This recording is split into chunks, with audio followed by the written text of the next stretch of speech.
Allora, la doppietta di Zamprini te la contesto perché comunque secondo me Innocenzi tocca la palla prima, perciò diamo la doppietta a Inno, questo a onor di cronaca perché c'erano state discussioni in panchina al riguardo. La partita ci prendiamo il risultato, sappiamo ovviamente il fatto che con un portiere che ha avuto un problema praticamente subito ci sono stati due gol che solitamente lui non prende, bravi gli avversari ovviamente a approfittare di questa situazione. È una partita complicata perché contro di noi tutti quanti provano a dare il loro meglio e quindi è giusto così. Noi forse oggi abbiamo approcciato diversamente rispetto al solito, è anche difficile stare sempre sul pezzo al 100% quando arrivi da tutte queste vittorie di fila.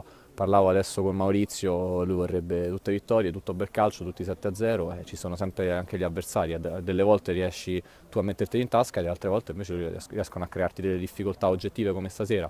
Quindi secondo me a maggior ragione ci prendiamo un risultato frutto di una partita difficile per meriti degli avversari.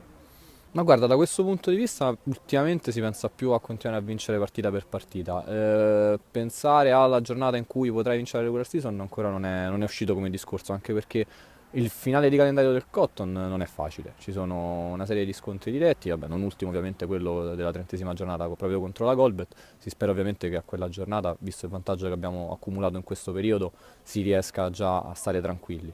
Eh, Però adesso stiamo semplicemente pensando a rodare sempre meglio la squadra, aggiustare la differenza reti, i gol segnati, i gol subiti e anche pensando ai numeri poi arrivano le vittorie e perciò andiamo avanti in questa direzione e poi quando ci sarà la matematica saremo pronti a festeggiare.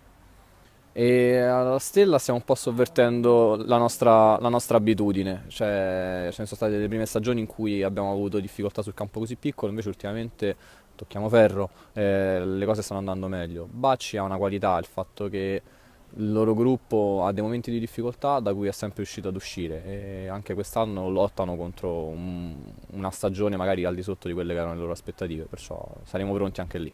Grazie a Michele Scatarzi, alla prossima.